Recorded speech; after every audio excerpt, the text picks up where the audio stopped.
안녕하세요. 저는 외동아들 결혼을 준비시키던 엄마입니다.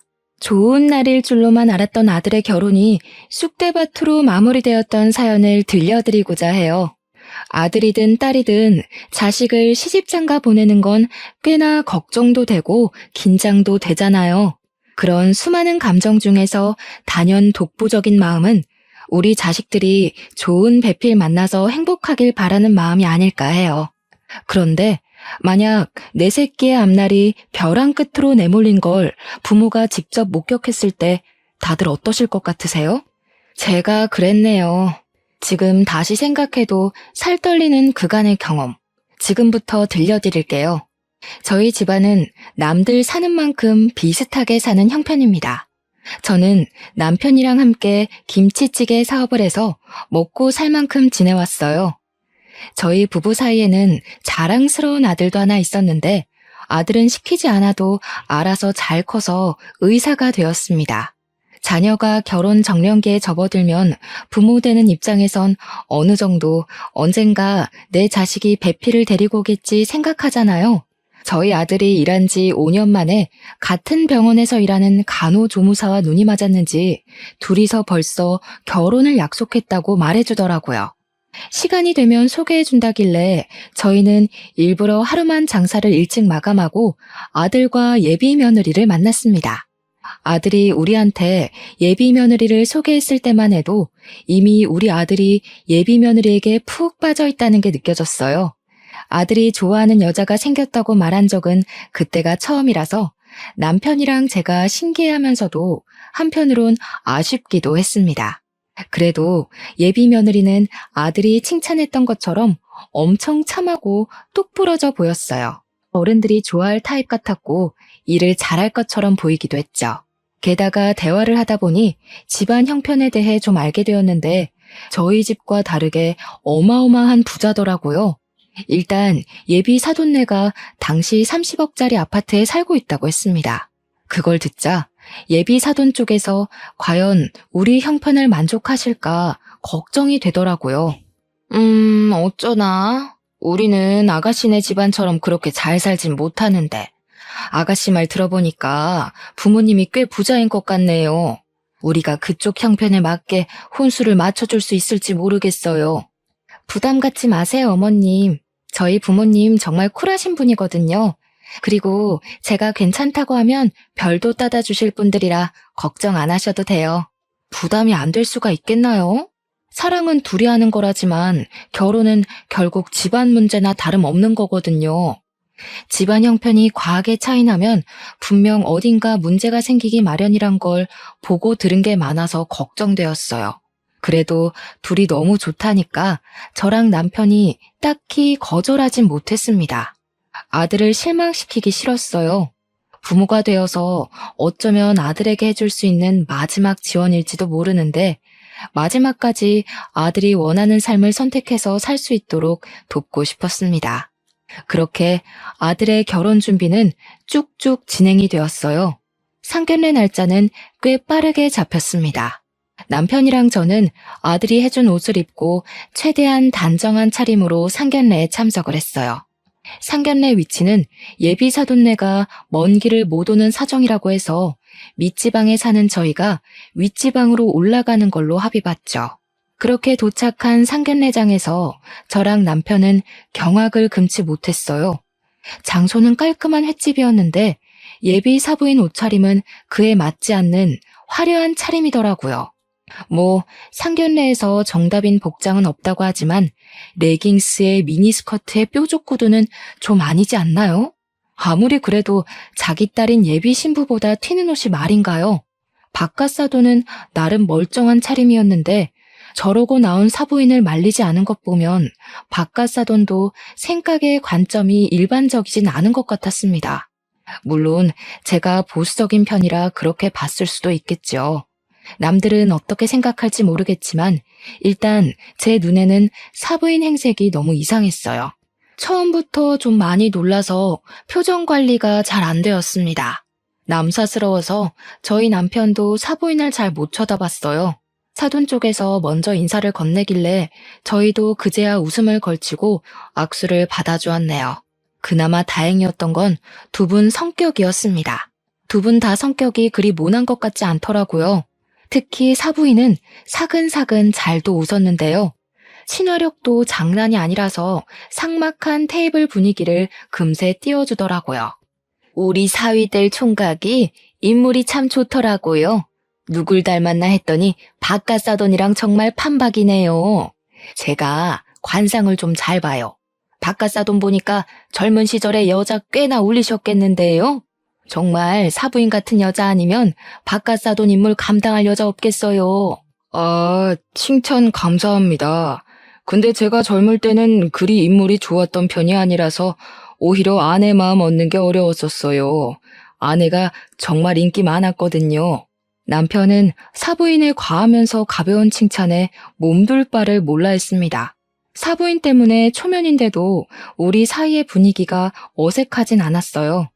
하지만 시간이 갈수록 사부인 화법 때문에 희한하게 불쾌감이 생기더라고요. 저희가 이렇게 평범한 분들 만나는 건 오랜만이라서 그런지 마음도 굉장히 편하네요. 무슨 모임만 가면 정치인, 변호사, 검사 이런 사람들만 만나니까 늘 어깨가 경직되거든요. 근데 오늘은 완전 휴가 받은 기분이에요. 사부인은 대화 내내 약간 이런 식으로 얘기를 했습니다. 뭔가 우리 집안의 형편을 빙빙 둘러서 까는 느낌이라고 할까요? 그렇다고 저만 갖고 있는 의심 때문에 얼굴에 티를 낼 순 없었어요. 게다가 다들 사부인의 행실에 하하 웃기만 하니까 제가 더 나서서 주의를 줄 수도 없는 입장이었죠. 아무튼 상견례에서 대화를 하다 보면 당연히 혼수랑 예단비 얘기 나오지 않습니까? 저희도 당연한 순리를 거치려고 제가 한마디 먼저 언급을 했는데요. 제 말을 끊고 사부인이 먼저 흔쾌한 제안을 하더라고요. 그러지 말고 형편이 안 되신다고 들었는데 너무 무리하지 마셔요. 애들 결혼시키다가 허리끈 터지면 안 되잖아요. 그쪽 아들 몸만 보내주세요. 그럼 우리가 집이랑 예단 다 해결할게요. 네? 아니요, 그럴 수가 있나요. 그래도 결혼은 같이 하는 건데 어떻게 사돈 쪽에서만 부담을 하겠습니까? 저희도 아들 혼수해줄 돈은 있어요. 그래요? 이런 부분은 솔직하셔야 되는데 괜히 기죽기 싫어서 나섰다가 생계가 위험해질 수 있다고요. 저희는 사돈 쪽 허리띠 졸라매게 만들고 싶진 않아요. 정말 괜찮으시겠어요?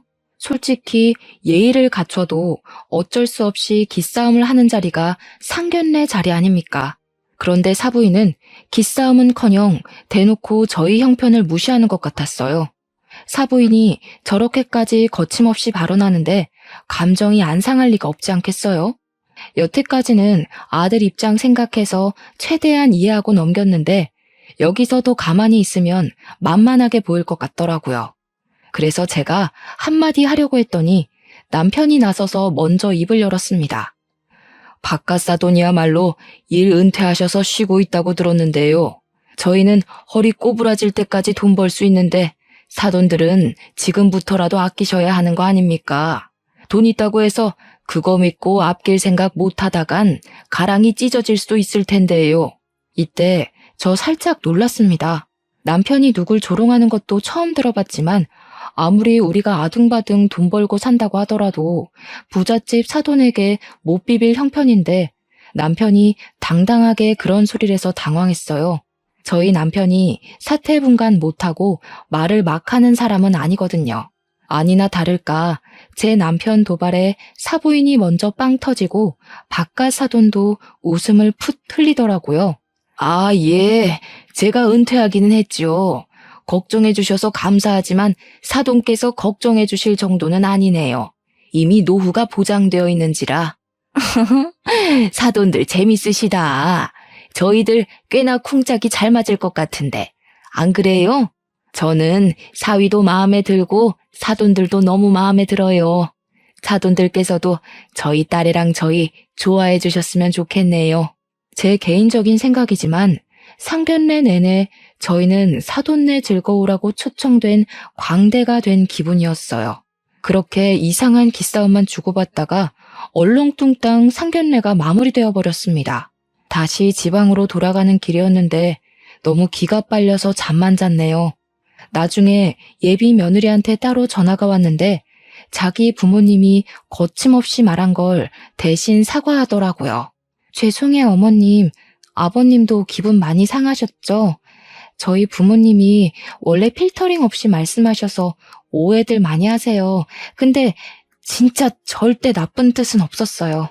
역시 제 기분 탓만은 아니었는지 예비 며느리도 사돈네 말투가 공격적이었단 걸 알았나 봅니다. 그래도 예비 며느리가 알고 사과하는 게 어딥니까? 또 사돈네가 직접적으로 싸움을 걸어온 건 아니라서 저는 예비 며느리 마음을 생각해 괜찮다고 하고 넘겼어요. 그런데 상견례가 끝나고 며칠 뒤 예상치 못한 문제가 발생해 버렸어요. 사부인이 갑자기 우리 식당 찾아와 웬 봉투 건네더라고요. 연락 없이 먼 길을 찾아온 것도 당황스러운데 인사 한마디 덜렁하고는 설명도 없이 봉투를 주길래 얼떨떨했어요. 이게 뭐냐고 물으면서 봉투를 열어봤더니 혼수 목록, 혼수 받을 사람 목록, 혼수 예산 구입비 등이 정리된 편지더라고요. 아들 몸만 보내는 거 싫다면서요. 저희가 집값으로 5억 할 테니 그쪽에서 2억 혼수해 주세요. 얼굴 보고 말하는 게 예일 것 같아서 장장 5시간을 달려왔네요. 이 동네 무슨 차가 이렇게 막히는지 차 더 막히기 전에 다시 올라가야 되거든요. 어떻게? 2억 괜찮겠어요? 2억 소리를 듣고 순간 머리를 한 대 맞은 것 마냥 얼떨떨했어요. 우리 집 형편에 2억은 아주 빠듯한 돈이었습니다. 당연히 혼수를 준비할 생각이었지만 많아봤자 1억 선을 염두하고 있었어요. 사돈 쪽에서 5억을 낸다는 것도 몰랐는데 사부인이 저한테 제시한 2억은 이미 사돈네가 배려해서 적게 깎아준 액수나 다름없었어요. 그래서 더 깎을 엄두를 못 냈습니다. 대답을 재촉하는 사부인에게 아무런 답변을 못 주고 있었어요. 왜요? 2억은 어려우세요? 그래도 애들이 5억 정도 되는 신혼집을 구해야지. 저는 제 딸이 어렵게 사는 거 원치 않아요. 2억 안 되실 것 같으면 저희가 알아서 다 하고요. 2억은 힘들었지만 그렇다고 우리 아들을 사돈네 집에 팔아넘기듯 몸만 보내고 싶지 않았습니다. 누가 그러더라고요. 사돈네에서 결혼할 때 돈을 많이 들이면 그만큼 내 자식이 고생하는 거라고 말이죠. 아니요, 5억 해오신다는데 저희가 못해도 2억은 해가야죠. 서로 그게 도리에 맞는 것 같네요. 그래서 저도 모르게 사부인의 은근한 무시에 자존심이 상해서 2억을 하겠다고 말해버렸어요. 사부인은 만족스럽게 고개를 끄덕이곤 물 한 잔 받아먹고서 돌아갔습니다. 사부인 배웅해주고 다시 가게로 들어오니까 그제야 후회가 되었어요. 내가 무슨 짓을 저지른 건지 싶더라고요. 저는 사부인 있을 때는 잘 못 읽어봤던 봉투를 다시 읽어봤습니다. 애들 신혼집에 쓸 가구 목록이 쭉 있었고 끄트머리엔 사부인에게 줄 명품 가방도 목록에 있었습니다. 결국 엎질러진 물이니 저는 남편한테 이 사실을 얘기했어요. 남편이 잠자코 듣고 있다가 잘했다고 하더라고요. 미안해요. 부담이 되면 지금이라도 내가 그 여자한테 전화해서 정정할게요. 아무리 자존심 상해도 돈으로 자부심 부리면 안 되는 건데 내가 실수했어요. 남 주는 돈도 아니고 우리 아들 잘 살라고 해주는 돈인데 아깝진 않아. 돈이야 또 벌면 되는 거잖아. 노후에 아무것도 안 하고 쉬어서 뭐 하겠어. 일이라도 해야지. 저랑 남편은 결국 가게를 담보로 2억을 대출받기로 결정했습니다. 이 사실을 알면 아들이 걱정할까봐 아들한테는 말을 못했어요. 그리고 한날 저는 혼자서 백화점에 들러 명품관을 찾았습니다. 사부인이 구체적으로 적어줬던 가방을 찾아서 구매했어요. 무슨 가방이 250만 원이나 하는 건지 깜짝 놀랐습니다. 역시 돈 많은 집은 가방조차도 함부로 들지 않는구나 싶으면서도 같은 여자인데 너무 다른 삶을 살고 있는 것 같아 한편으론 부럽기도 했어요. 저는 구매한 가방을 사부인한테 전달하려고 아들을 통해서 줬습니다. 다음날 사부인한테서 전화가 왔는데 고맙다는 인사일 줄 알고 마음 편히 받았어요. 네, 사부인. 어제 사위 통해서 가방 잘 받았어요. 그런데 좀 문제가 생겨서요. 이 가방 말고 다른 가방을 받고 싶은데요. 예상치 못했던 반응이라서 저는 전화를 받고도 네네? 거리기만 했습니다. 아니, 제 친구들이 하도 성화를 부리더라고요. 하나 있는 귀한 딸 보내면서 고작 250만 원짜리 가방 받냐고요. 저 모임 가서 얘기했다가 바보 됐잖아요. 제가 문자로 링크 보내놨으니까 그 가방으로 좀 부탁해요. 이 가방은 사위 통해서 다시 돌려드릴게요. 사부인은 친구 말을 듣고 더 비싼 브랜드의 가방으로 의견을 바꾸었습니다. 사부인이 다시 보내준 다른 가방은 무려 500만 원짜리였어요. 똥개 훈련시키는 것도 아니고 이랬다 저랬다 하는 사부인의 태도가 또 무례하게 느껴져서 화가 났지만 이걸 뭐라고 할 수도 없었던 게 사돈네에서 5억을 해온다고 한 이유도 있었고 또 사부인이 2억 혼수비에 맞춰서 요구하고 있는 거라 따지지도 못했어요. 결국 저는 가방을 바꿔주었습니다. 환불하고 다른 가방 다시 사는 건 아들이 직접 해줬어요. 근데 그것 때문에 아들이 뭔가를 눈치챈 건지 저한테 따로 찾아와서 묻더라고요. 엄마, 혹시 처가 쪽 때문에 곤란한 일 있어? 나한테 숨기는 거 있어 보여서 갈수록 엄마 표정이 안 좋아 보여. 혼수비 때문에 그러는 거야? 2억 한다고 들었는데 돈이 어디서 나서 그렇게 큰 돈을 하겠다고 했어? 어? 아들이 걱정할 문제 아니야. 아들 결혼한다고 하니까 가끔씩 아쉬워서 그런 거지 뭐. 사돈네랑 아무 문제 없으니까 걱정 말고 결혼 준비에만 신경 써. 아들한테는 도무지 고민을 털어놓을 수가 없었어요. 어차피 저희가 혼수로 2억을 해주기로 했고 사부인은 2억 선 안에서 물건을 요구하는 거니까 욕을 할 수도 없는 노릇이었죠. 그런데 말입니다. 제가 잘 몰라서 그러는데요. 원래 애들 결혼 준비시킬 때 사돈끼리 마주하는 경우가 많나요? 제 주변에는 그렇지 않다고 하는데 이상하게 저희 집은 사돈네랑 자꾸 얽히게 되더라고요. 사돈네가 귀한 딸 보내는 게 많이 아까운 건지 또 한 번 먼 길을 찾아온 적이 있었어요. 그날은 정말 해도 해도 너무한 얘기를 들었는데요. 어느 날 갑자기 우리 식당을 또 찾아온 사부인이 자기 딸 꾸민비 안 주냐고 하는 겁니다. 저 당시 꾸민비가 뭔지 몰랐거든요. 그날 사부인이 얘기하는 거 듣고 처음 알았습니다. 어머, 신부한테 꾸민비는 당연히 줘야죠. 저희가 5억이나 해주니까 그쪽에서 1억은 더 얹어주세요. 우리 딸도 명색에 시집 가는 건데 시부모한테 예쁨 받는다고 자랑할 수 있어야죠. 다른 며느리들 다 받는 꾸민비 우리 애만 안 받으면 체면이 서겠어요? 꾸민비가 사돈네 자식에게 사고 싶은 거 사입고 치장하라고 주는 돈이라고 하대요. 근데 그건 신부만 받을 수 있는 게 아니고 신랑도 받을 수 있는 거더라고요. 그깟 꾸민비 때문에 1억을 더해달라는 사부인 말에 저는 소신껏 얘기를 하였습니다. 죄송하네요. 그만한 돈을 해줄 여력도 안 되고 더 대출받지도 못해서 꾸민비는 어려울 것 같아요. 그냥 서로 안 해주는 걸로 퉁치죠? 역시 돈줄 달리는 게 이렇게 금방 눈에 보여서 아쉽네요. 이래서 제가 딸한테 수준 차이 나는 사돈은 질색이라고 얘기를 했었거든요. 사위가 의사 아니었으면 구린내가 진동하는 이런 곳에 저희 딸 안 보냈을 거예요. 저 순간 잘못 들은 줄 알았습니다. 그간 사부인이 말투는 좀 경박했어도 사람을 대놓고 깎아내리진 않았거든요. 그런데 제가 1억 꾸민비 못 주겠다고 하자마자 돌변해서는 저희 집안이랑 제 아들을 깎아내리기 시작하는데 딱 알겠더라고요. 사부인이 원래 이렇게 무례한 사람이기에 그런 경박한 소리를 가진 거란 걸 말이죠. 사부인 아들 고집 너무 세더라고요. 근성이 얼마나 끈질긴지. 역시 가난뱅이 집안에서 태어난 것들이 쓸데없이 끈기가 좋아요. 자기 주제를 알고 여자를 골라야지 어디서 밤밑을 구르던 놈이 머리 위에서 놀던 여자를 눈독 들이는지 모르겠더라니까요. 사부인, 아들 밖에서 그러고 다니는 거 알고 계셨어요?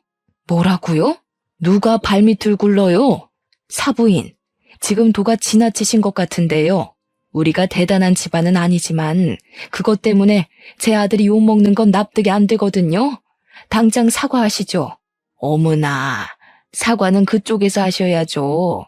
제가 그쪽 아들 떼어내느라 2년이나 고생했는데, 근데 이놈이 어떻게 제 딸을 깨어냈는지 아주 거머리처럼 딱 붙어서는 절대 안 떨어지대요. 대체 아들 교육 어떻게 시킨 거예요? 지 분수 생각 안 하고 좋아하는 여자만 있으면 무조건 들러붙으라고 가르치셨어요? 알고 보니 사부인이 장장 2년간 제 아들을 반대했다는 사실을 알았어요. 사부인은 그간 제 아들에게 문자로 여러 번 예비 며느리를 만나지 말라고 모욕을 준 듯 했습니다. 자기 딸 발목 잡지 마라, 가난뱅이 사위 관심 없다, 우리 딸 집안 보고 만나는 제비새끼랑 다를 게 뭐냐 등등 말이죠. 그걸 굳이 제 앞에서 다시 읊어주는 사부인 덕분에 제 아들이 사부인에게 어떤 취급을 당해왔는지 모조리 알 수 있었습니다. 그럼에도 아들이랑 예비 며느리가 서로 너무 좋아해서 버티고 버텼던 것 같았어요. 게다가 아들은 저랑 남편이 상처받을까봐 일부러 말하지 않은 것 같았고요. 다른 건 다 참겠는데 사부인이 제 아들에게 끔찍한 모욕을 줬다는 사실은 참을 수가 없었습니다. 더 이상 눈에 뵈는 것 없이 화가 났던 저는 손님이 먹다 남긴 김치찌개를 가져와 사부인 머리 위로 부어버렸습니다. 사부인이 비명을 악 지르자 남편이 튀어나왔고 타이밍 좋게 아들이랑 예비 며느리까지 등장했어요. 아들이랑 예비 며느리는 그날 우리 집에서 저녁을 먹기로 했기에 일찍 들린 거였어요. 네 새끼가 그렇게 아까우면 죽을 때까지 끼고 살 것이지. 뭐하러 풀어놨어? 나도 당신 같은 장모한테 내 아들 못 보내. 시궁창도 적당히 시궁창이던가. 어디 술집 여자 같은 년이 감히 내 아들을 흉봐? 뭐? 술집 여자? 이 옆에 내가 돌았나 봐. 지금 이게 얼마짜리 옷인지 알아요? 내가 여기까지 오느라 숍도 둘렀는데 아이씨, 김치구리네 다 배웠잖아. 그래, 말 한번 잘했다. 우리 집에서 구린내가 난다고? 당신이 입 열 때마다 철철 흐르는 촌티보단 음식에서 나는 구린내가 100배 나. 어디 싸구려 주둥이랑 2만 원짜리 김치찌개를 비교해? 다 늙은 사람이 아직도 젊은 줄 알고 그딴 차림으로 다니는 거 진짜 볼썽사납거든? 실제 사부인은 상견례뿐만 아니라 제 앞에 나타날 때마다 미니스커트 차림이었어요. 복장만으로도 그 사람의 인품이 드러날 때가 있는데 여태 제가 봤던 사부인의 모습은 전부 술집 여자 같은 분위기더라고요. 부자든 말든 천박해 보이는 거랑은 다른 문제라 생각했어요. 천박한 년 입에서 내 아들이 나쁘게 언급되는데 부모로서 화 안 나겠습니까? 당장 꺼져. 다시는 내 가게에 발 들이지 마. 네가 수중에 몇 억을 갖고 있든 당신은 이 가게 들어올 자격 없어. 제가 이성을 잃고 다른 반찬들까지 사부인들한테 던지기 시작하자 남편이랑 아들이 저를 급히 말렸어요. 그리고 예비 며느리가 얼른 자기 엄마를 데리고 밖을 나가버렸습니다. 저는 불이 나게 도망가는 사부인 뒷공무니에 대고 나 이 결혼 절대 허락 못한다고 파혼하자고 고함을 쳤어요. 그렇게 다음 날 예비 며느리가 우리 식당을 다시 찾아왔습니다. 사부인이 꼴보기 싫으니 며느리도 보기가 싫더라고요. 그래서 냉랭하게 대했더니 예비 며느리가 갑자기 제 앞에 무릎을 꿇는 거 아니겠습니까? 저희 엄마가 철이 없어서 그래요. 제발 한 번만 용서해 주세요, 어머님. 제가 다신 저희 엄마 이곳에 못 오게 만들게요. 저 이 결혼 꼭 하고 싶어요. 너네 엄마가 장장 2년 동안 내 아들을 사람 취급도 안 했다면서 내가 정신 나갔다고 그런 집에 내 아들을 사위로 보내겠니? 이렇게 문제가 되기 전에 진작에 네 엄마 말렸어야지. 이미 내 아들한테 상처 다 줘놓고 앞으로는 안 그러겠다고? 그걸 내가 어떻게 믿어? 죄송해요. 정말 한 번만 믿어주세요. 저 오빠랑 결혼 못하면 죽어요. 어머님이 시키는 건 뭐든 다 할게요. 결혼만은 제발 무르지 말아주세요. 저 한 번도 예비 며느리에게 언성을 높인 적이 없는데 그날은 좀 따끔하게 혼을 냈습니다. 예비 며느리는 제 아들을 정말 사랑하고 있다고, 이대로 파혼할 수 없다고 계속 싹싹 빌었어요. 솔직히 사부인이 문제지 며느리는 잘못이 없잖아요. 하루도 아니고 매일 찾아와서 손이 발이 되도록 싹싹 비는 며느리 때문에 마음이 약해진 저는 결국 못 이기고 봐주게 되었어요. 물론 결혼 허락하는 대신 사부인더러 내 앞에 와서 직접 사과하라고 시켰죠. 며느리가 그러겠다고 고개를 연신 끄덕이더군요. 그리고 며칠 뒤 사부인뿐만 아니라 바깥 사돈까지 우리 식당을 찾아왔습니다. 예비 며느리랑 아들까지도 퇴근하고 김치찌개 집으로 모였어요. 저랑 남편은 식당을 일찍 마감하고 다 같이 식사하는 시간을 가졌죠. 가벼운 안부 인사를 나누는데 어째 상견례 때보다 더 어색했습니다. 가족들이 저랑 사부인의 눈치를 많이 봤어요. 그리고 사부인은 우리 가게 들어와서 한 번도 저를 제대로 쳐다본 적이 없죠. 식구들한테 한 소리 듣기라도 했는지 늘 기세등등한 모습도 없었고 복장도 꼴불견 같던 미니스커트가 아닌 얌전한 롱스커트였어요. 이렇게 대면대면 하려고 마련한 자리 아닌 줄 아니까 제가 먼저 사돈네 오는 길 피곤하지 않았냐고 물었습니다. 그 순간을 기점으로 식구들이 한두 마디씩 던졌어요. 주로 애들이 적막한 분위기 풀어주려고 적극적인 태도를 보이곤 했습니다. 그렇게 심심찮은 대화를 나눈 뒤 다들 숟가락을 들었어요. 그런데 식사를 하는 동안 예비 며느리가 사부인에게 사과하라며 손가락으로 은근히 재촉을 하더라고요. 사부인은 꼼짝도 안 하고 있다가 결국 바깥 사돈의 눈초리까지 한번 받고서 사과했습니다. 미안합니다, 사부인. 제가 생각이 짧아서 실언을 했어요. 정말 미안해요. 우리 문제 때문에 애들 앞날을 방해할 순 없잖아요. 그건 같은 부모로서 이해할 거라고 생각해요. 다신 제가 실언하는 일 없을 거예요. 한 번만 너그럽게 봐주세요. 사부인은 식사 자리에서 진심으로 고개를 숙였습니다. 남편은 제가 원하는 대로 하길 바랬고 저는 사부인의 표정까지 꼼꼼히 살핀 후에 그 용서를 받아줬어요. 저도 감정에 앞서서 몹쓸 짓을 해버렸네요. 옷 다 버렸을 텐데 혹시 세탁비 필요하면 드릴게요. 아니에요. 세탁비는 무슨... 제가 기만한 행동을 한 건데요. 집에 가서 곰곰이 생각해보니 사부인께서 당연히 기분 나쁠 만했더라고요. 아무리 그래도 부모 앞에서 자식 흉은 보는 게 아닌데 죄송해요. 다행히 밥을 다 먹을 때쯤엔 저희 식구들 얼굴에 아주 살짝이라도 웃음이 걸릴 수 있었어요. 그리고 사부인은 김치찌개를 다 먹고 정리하는 것까지 손수 도와줬습니다. 그래서 어떻게 저떻게 잘 풀어서 헤어질 수 있었죠. 덕분에 애들 파혼 고비는 넘어갔네요. 그러나 결국 이 결혼은 안 되고 말 운명이었나 봅니다. 사부인과 저의 문제만 해결되면 애들이 결혼하는데 아무런 문제가 없다고 생각했던 게 오산이었어요. 결혼식 당일이었습니다.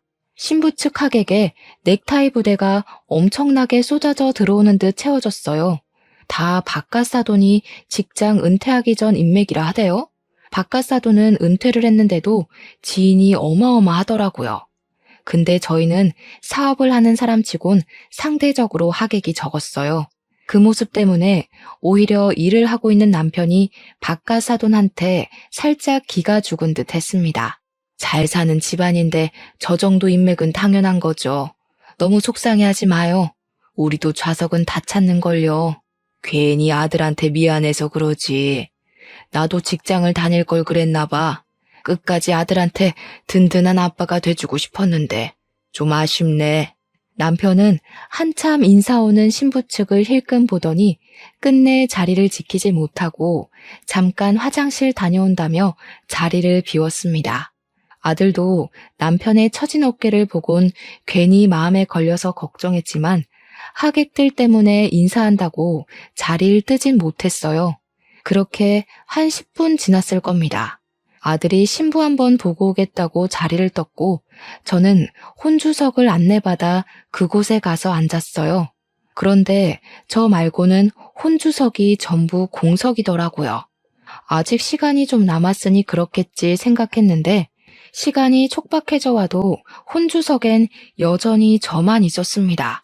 무슨 일이 있나 싶어서 직원들에게 물어보려고 손짓을 하는데 직원들이 갑자기 분주하게 움직이면서 어디론가 뛰어가는 겁니다. 그리고 금세 산만해진 하객 측에서는 싸운다! 라고 웅성대는 소리가 나기 시작했어요. 싸운다는 말에 놀라서 저도 뛰어나갔습니다. 신부 대기실 앞이 엄청 복잡하더라고요. 저는 그런 인파를 뚫고 들어갔다가 충격적인 장면을 보았어요. 제 아들은 울고 있었고 아들 앞으로 사돈들과 며느리까지 무릎을 꿇고 앉아서 빌고 있는 거 아니겠어요? 남편은 어딜 간 건지 보이지 않았습니다. 그 장면을 보고 안 놀랄 사람 어디 있겠습니까? 정말 깜짝 놀라서 급히 아들 곁으로 갔더니 사부인이 아들 다리를 붙잡으며 살려달라고 하는 걸 들었어요. 제가 나타나자 사부인이 갑자기 제 다리를 잡으며 넙죽 엎드리더라고요. 사부인, 다 우리 잘못이니까 제발 이 결혼은 취소하지 말아줘요. 저희가 다 잘못했어요. 평생 사돈 내에 빚 갚으면서 살게요. 제발 우리 딸 인생만 안 망치게 해주세요. 무슨 소린지 몰라서 저는 그저 멀뚱히 서 있기만 했습니다. 그러자 아들이 제게 종이 사진을 보여주더라고요. 그 사진 안에는 죄수복을 입고 있는 사부인과 유흥업소 사장 일을 하고 있는 바깥 사돈의 모습이 담겨 있었어요. 말도 안 되는 사진을 보면서 이게 어떻게 된 거냐고 아들한테 물었더니 사부인이 원래 업소녀인데 손님에게 사기쳐서 돈 타먹는 걸로 모자라 같은 업소녀들에게도 사기를 쳐서 깜빵을 다녀온 전적이 있다대요. 사부인 때문에 사업장 망해서 빚쟁이가 된 사장은 사부인이 출소할 때까지 기다렸다가 목숨까지 위협하면서 사부인한테 돈 갚으라 협박을 했대요. 근데 사부인은 죗값 치르고 왔는데도 정신 못 차리고 또 사기칠 계획을 했다는 겁니다. 사부인이 사장에게 돈 왕창 벌게 해주겠다고 꼬시고 그 이후론 바깥 사돈이랑 같이 협력해서 쌍으로 사기를 쳤다더라고요. 그렇게 세트로 살아오는 동안에 생긴 아이가 바로 예비 며느리라고 하더군요. 당시 생각지도 못한 아이가 생기자 사돈들은 아이를 버릴까 하다가 아이까지 사기에 이용하기로 했고 며느리는 자라면서 다양한 용도로 부부 사기단의 도구로 사용되었다는 겁니다. 며느리가 성인이 되고 나서는 사위될 사람을 건져서 돈을 빼먹으려고 했다네요. 그 사위로 두 번째 지목된 남자가 바로 우리 아들이었어요. 우리 아들이 그 미끼에 걸려든 거였죠. 이 사실은 지난 과거, 사부인 때문에 사기당했던 같은 업소녀들이 사부인 잘 먹고 잘 사는 꼴 방해하려고 나타나서 다 밝혔던 거랍니다. 그러니까 여태 사돈네가 저희 앞에서 떵떵거리고 비웃었던 모든 모습들이 거짓이라는 거예요. 기가 막혔던 저는 제 다리를 붙잡고 있는 사부인을 냅다 차버렸어요. 그럼 그지 새끼들이란 거잖아. 술집년같이 생겼다 했더니 진짜 술집년이었어요?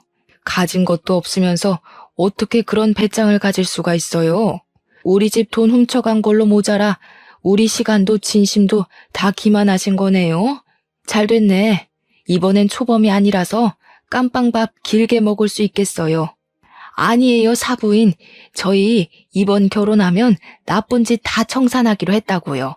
모르는 사람들 말 믿지 말고 저희 말을 믿어주셔야죠. 그쪽들 과거 잘못 청산하라고 내 아들 결혼시키는 거 아니거든요. 그러고 보니 당신네 딸도 참 웃기네요. 다 알면서 어쩜 그렇게 내 아들 사랑한다고 잘도 질질 짰을까. 부모한테 배운 게 사기치는 것밖에 없어서 몸에 배웠나 보죠? 새파랗게 어린 년이 벌써부터 지 무덤 팔짓이나 하고 말이야. 나 원참 어이가 없어서. 어머님, 저는 모르는 일이에요. 저는 정말 오빠 사랑했어요. 엄마 아빠가 사기친 거지 저랑은 관련 없는 일이라고요. 끝까지 자기 잘못을 부정하는 예비 며느리의 태도가 저를 더 화나게 했습니다. 예비 며느리가 어머님 하면서 또 질질 짜길래 저는 사부인 목에 걸려있는 스카프 잡아 빼서 며느리 얼굴에 던져주었어요. 딸 인생 망치지 말라고요? 지금 딸 인생을 누구한테 맡기는 거예요? 딸 인생 살리고 싶으면 자식을 낳는 순간 정신 차리고 똑바로 살았어야지. 앞으로 그쪽 내 딸이 불행한 건 전부 당신들 탓인 거야. 나도 내 아들 인생 살리려고 쓰레기 거르는 거니까 당장 꺼져. 사돈들은 이 상황을 돌이킬 수 있을 거라 생각을 하는 건지 계속해서 사과만 했습니다. 이렇게 소란스러운 와중에도 남편은 어디 간 건지 도통 모습을 안 드러냈어요. 저라도 아들을 지키고자 아들을 데리고 신부 대기실을 나왔습니다. 그러자 남편이 경찰과 함께 엘리베이터에서 내리더라고요. 저희 뒤따라 나온 사돈들에게 삿대질을 하면서 경찰더러 저 사기꾼들 잡아달라고 부탁하고 있었어요. 내가 진짜 설마 했다. 그런데 하객 고용으로 인맥 속인 걸로 모자라 집까지 사기를 쳤어? 경찰 선생님, 저놈들 저거 한두 번 해본 솜씨 아닐 거예요. 당장 저 사기꾼들 잡아가 주세요. 경찰들은 막 도망치려는 사돈들과 며느리를 붙잡았어요. 저랑 아들은 남편에게 상황을 물었습니다.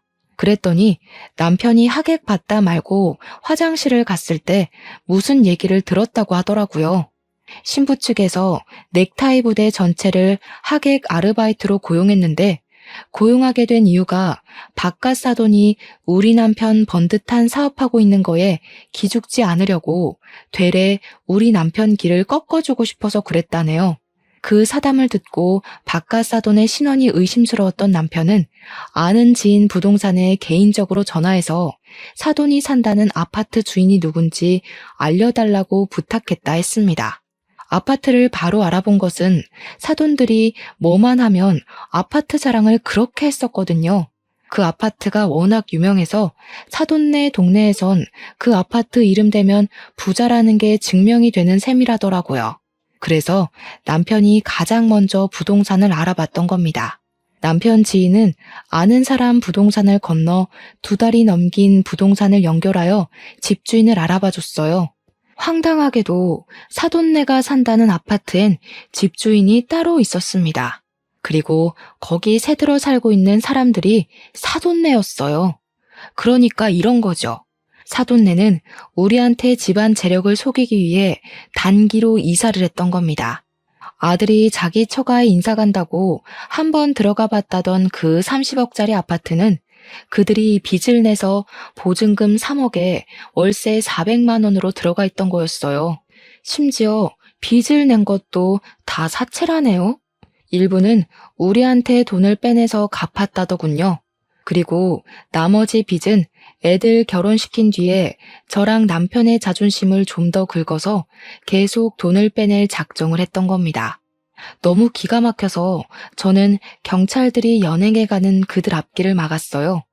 그리곤 불쌍한 척하는 사부인의 얼굴을 한 대 때려줬습니다. 하고 사는 꼴이 정말 치가 떨리게 한심하네요. 깜빵 가서 되도록 오랫동안 안 나왔으면 좋겠어요. 딸 생각 조금이라도 한다면 제발 싸구려 짓 좀 그만하고 정신 차리세요. 사부인은 이미 경찰이 등장한 이상 저에게 사과할 필요를 못 느낀 건지 제게 덤비려고 몸부림을 쳐댔어요. 경찰이 잡고 있지 않았다면 그 기다란 손톱 때문에 얼굴에 상처가 생겼을 겁니다. 결국 감당 안 되는 몸부림 때문에 경찰들이 사부인을 끌고 가버렸어요.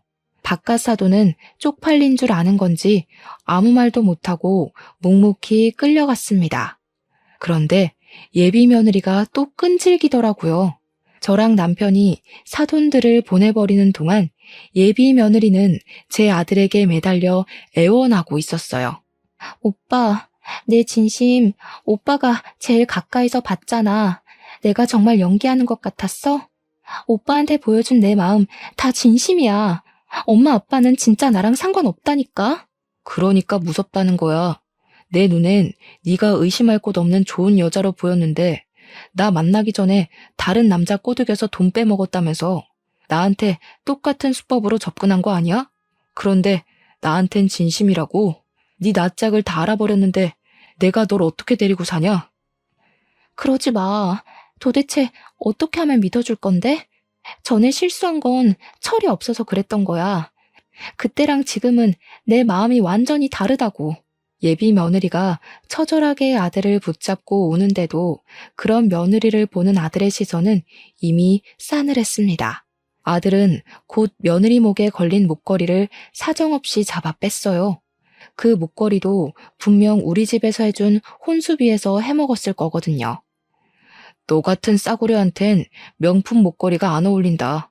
너한테 놀 하나 줄 생각 없으니까 징역 살고 나오면 다른 놈 노려.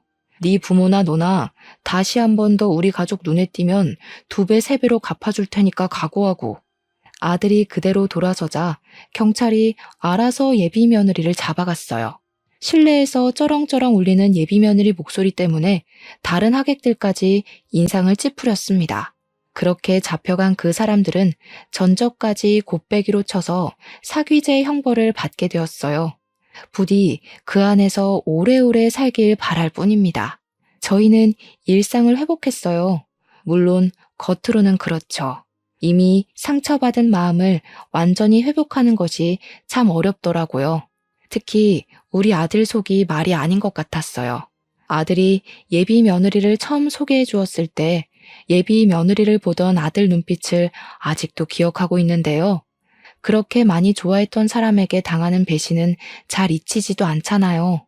하필 결혼할 만큼 사랑한 사람이 엉망진창이었다는 게 아들에겐 꽤 큰 상처로 남을 것 같습니다. 세상에 좋은 여자도 많은데 왜 하필 그런 여자가 우리 아들 인생에 들어섰는지 모르겠네요. 아들이 부디 그날의 상처를 잘 극복해서 그저 지나가는 일일 뿐이라는 걸 알았으면 좋겠습니다. 여기까진 안 좋은 현실을 말씀드렸지만 저희 집안에 우환만 있었던 건 또 아니에요. 그날 결혼식이 그렇게 엎어졌는데 사람들이 휴대폰으로 다 찍어서 그런가 SNS에 이슈가 되었더라고요. 근데 저희 식당까지 그 이슈를 타서 객지 사람들이 응원차 저희 식당을 방문해주고 있어요. 저랑 남편 김치찌개 사업하면서 이렇게 눈코 뜰 새 없이 바쁘게 장사해본 거 처음입니다. 이미 사기당한 돈은 운 좋게 배상받았는데 이대로만 장사 잘 된다면 사기당했던 돈만큼 한 해 매출을 뽑을 수 있을 것 같기도 해요. 손님들이 왔다 가면 블로그 후기도 올려주시더라고요. 사진 엄청나게 찍어가고요. 인터넷에 우리 가게 검색해서 블로그 슬쩍 보면 댓글에 저희 가게를 아는 체 하면서 안부를 궁금해하는 분들도 종종 계셨어요. 남의 일인데 그렇게까지 마음 써주는 분들이 있어서 또 여러 번 위로를 받네요. 사기당하고 나서 저희 식구끼리 서로 위안하는 것만으론 한계가 있었는데 많은 사람들이 저희 사정을 응원해주니까 그래도 빠르게 마음이 편해지는 것 같더라고요. 언론의 힘이 새삼 대단하다는 걸 요즘 많이 느끼네요. 우리 아들이 혼인신고하기 전에 구덩이에서 빠져나올 수 있어서 얼마나 다행인지 모릅니다. 인생 액땜을 했다고 생각하고 앞으론 더 열심히 신중하게 살아가야겠어요. 다른 사람 조심하셔요. 제 사연 들어주셔서 감사합니다.